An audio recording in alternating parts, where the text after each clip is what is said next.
as life goes on, I'm starting to learn more and more about responsibility. Good afternoon, everybody, and welcome on Tunis International Radio. You are listening right now to the daily edition of English language program presented by Huda Ben Sheikh on Air Studio 1 with my colleague Najat Abesi for the technical engineering and Sofiane for the live streaming. Hope you're having a great time on this very special day, and I hope that you are having great fun because the weather is so fine and we can have really moments where we are going to share some artistic, economic, social news. So there are plenty of interesting ongoing in Tunisia, and I'm happy to welcome my guest today, Mariana Liosi, who is going to tell us a little bit more about a very, very interesting ongoing project. Actually, she's a curator and a researcher who is investigating online and offline practices, the digital habitat as a space of reappropriation the narratives. It's so curious, and I'm really curious to know a little bit more about it. She published texts, academic volumes, curated film screenings, organized workshops and exhibitions, and she has been moving really for a certain period of time between Berlin, between Germany and Tunis, and more exactly in Sousse. So plenty of interesting things are ongoing. Among the projects is La Boîte hors les murs, and that has been done in Tunis. So, but for now, there is a very interesting project, exceptional project actually, multi-layered, that is organized in the Goethe-Institut. So for all those who want to join in, you still have another day for you, which is the 24th. This project is ongoing from the 22nd till the 24th of October in the Goethe-Institut. The exceptional project is entitled Techno-ecology. Listen, guys, Techno-ecologies and bodies of memory, the environment as battleground. It seems so curious, and my curiosity is so aroused, so that's why I'm really happy to share some thoughts with her here in our studio. Welcome, Mariana, for being here. Thank you very much for the invitation. So it seems that you are participating in a very interesting program. This is entitled Techno-ecologies and bodies. So the title is complex. We can see that there are different aspects that you are managing during this exhibition or projects or program that is ongoing for a couple of days. Can you tell us what does it consist in? What is this technology and connection of technology, ecology, and also body of memory? So there are plenty of things that you have to explain for us. Yes, the title is complex indeed. Techno-ecology is a term I mutuate from researcher, scholar Eric Luitenberg, who theorized the fact that the environment is a complex arena, and the technology and the digital cannot be disconnected from this landscape. So technology is in every corner. We experience it in every moment of our life, and the digital as well is part of our environment. So techno-ecologies refers exactly on this aspect of perceiving technology among us all the time. Mm-hmm. And bodies of memory is a play, a bit refers to bodies of water, which is rivers and seas and lakes. So bodies of memory already refers to one of the main aspects, actually the main concept of the exhibition, which is reflecting upon more than humans, meaning natural entities, as sites of memory. Natural entities are living organisms, but also mountains, seas, oceans, deserts. So one of the main questions is how these natural entities can be sites of memories, can be witness of violence of different kind, violence that reflect in an invisible or visible way in the environment. And when we talk about environment, of course, we not only refer to the natural environment, but also the architecture.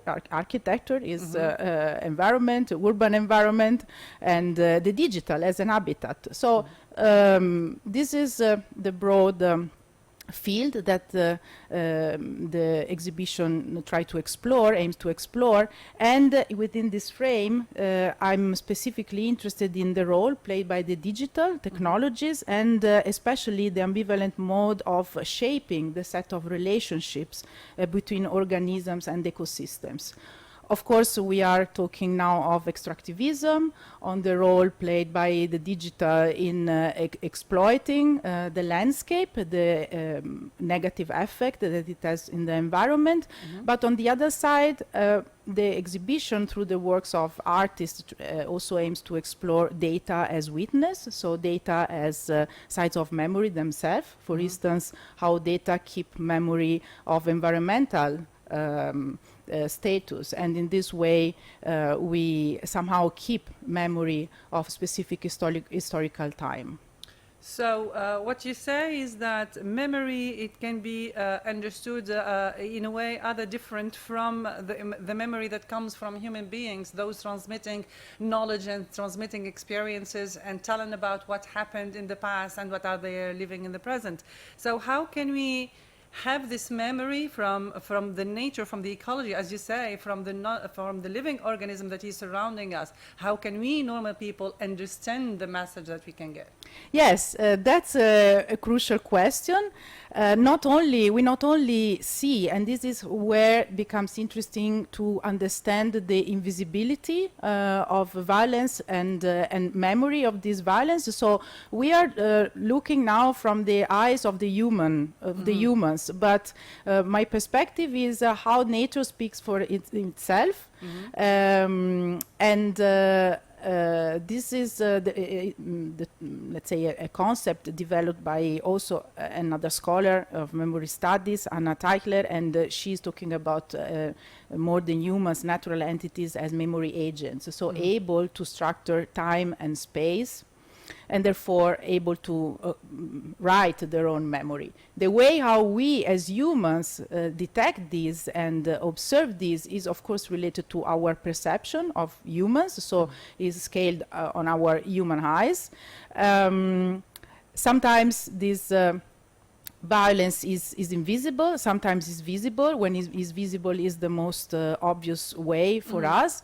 But the question is, when violence is invisible, then is this violence, in what way the question is in what way the violence was transformed by these natural entities, which have a power of regenerate themselves. So regeneration becomes on the one side a positive thing because it's a moment of rebirth. On the other side, this transformation somehow hides something from the past that not necessarily we will get it back again.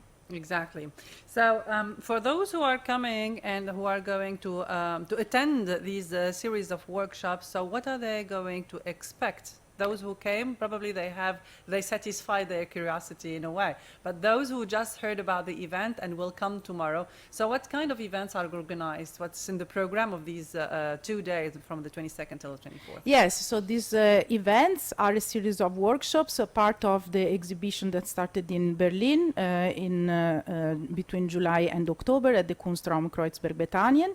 And an iteration of the program is a satellite series of events in Tunis and Sousse. So in the next events in Tunis are a series of workshops. Two already happened, and the last one is tomorrow, in particular with curator Aigerim Kapar from Kazakhstan, who is also founder of Artcom Platform, a collective of artists and activists who are working in cooperation with local communities in Kazakhstan for sensibilizing towards the state of Lake Balkhash, which is a lake, very big lake in Kazakhstan, in the steppe, which is in risk of disappearing, polluted and in danger. So through presenting her the strategies of struggle of this collective with the local community, the curator Aigerim Kapar will bring us through a journey across the steppe, and also she will present us and work together with the participants on some artisanal techniques that she's also learning herself from her ancestors and elderly members of the community, in order to keep the memory of the land of the lake also through these artisanal activities and artifacts. So that's really fantastic. So concerning this today and tomorrow, because I think today we are the 22nd and we are having the 23rd and 24th. So people who are coming, what are they going to expect as workshops? Are they going to be interactive with you? Are you going to give them some activities so that they can understand the subtle knowledge that is about memory and about technology and ecology? Yes. Participants will be definitely active, will be invited, first of all, to embrace the strategies of resistance. So the idea is that when I invited this collective art platform and also others, my idea was to share common strategies that can be not only site-specific, but can be also used in other contexts. And also seeing what is happening in Tunisia currently in the last weeks. We saw the civil demonstration in Gebes, and this is for me. I'm honored of bringing this program now here, because I feel that's exactly the way we can try to be a community across different cultures and experiences, but creating common strategies of struggle in different contexts. So this will be the first presentation from the curator, sharing the strategies of struggle and resistance, and then the activities, of course, are practical activities, also of sharing personal experience, personal relationship with the lake, with this body of water and body of memory. And together, by sharing experiences, then build relationship, social, empathic relationship as well. And through these artisanal activities, also relate to local artisanal activities that are also from here and from our culture of origins that we share together. Yeah, so that seems so interesting and fantastic. So for all those who are interested to discover, to live the experience, not to be missed. Actually, it is in the Goethe Institute. The event is ongoing till the 24th. It is for free, but I suppose they have just to register before. Yes, please register, but it's totally for free, open to everyone. No expertise or cultural background is necessary. Just register and come. Yes, so that's important. So concerning the program, it's quite interesting. There are plenty of interactive activities. You are going to exchange. It's a moment of sharing that's going to happen, and we are going to learn about memory. And as Mariana said, it is really something that we can learn from other people's experience, not only from Kazakhstan, from Berlin, but today in Gebes we can seek how to revive the memory of a land that is polluted and almost forgotten by on the political side. So community and local community can do something about it in an artistic way, in an ecological way. There are different perspectives where we can react, but still there is possibility of reacting. I've seen that you are really focusing in your research and investigation on online and offline practices, the digital habitat as space of reappropriation of narratives. Would you tell us a little bit more about your investigation in this field? Yes, I've been interested in the last several years in the digital space and habitat. And I'm interested in activist practices in a broad sense. I perceive the work of the curator and somehow my activity as an activist, so the curator as an activist. And activities are very, the term activism is very abused. Yeah. So I try to explore also all these practices that are apparently subtle or invisible, but play a role and has an effect, an impact in the communities. Of course, this evaluation of this impact is not something that happens from a day to the other, it's a long term.